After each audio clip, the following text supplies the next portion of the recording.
اوس کفري نړۍ فشار اچوي، کله بندیزونه لګوي، خصوصا امر بالمعروف پسې منفي تبلیغات کوي.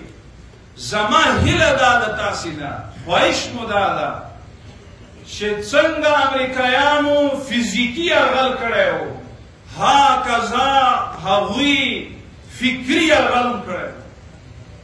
اوس زمونږ او ستاسو جهاد فکري اصلاح ده چې جامعه اصلاح کو.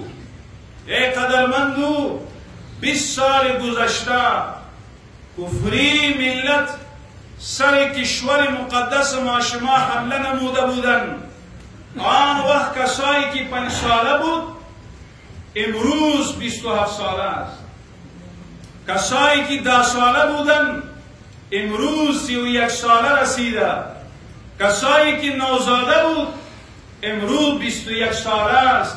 امی 3 نسل در داخل آنها سرمایه گذاری کرده بودند و مسئولیت ما شما همی است که همی 3 نسل در داخل اصلاح فکری کنیم و اصلاح جامعه را کنیم.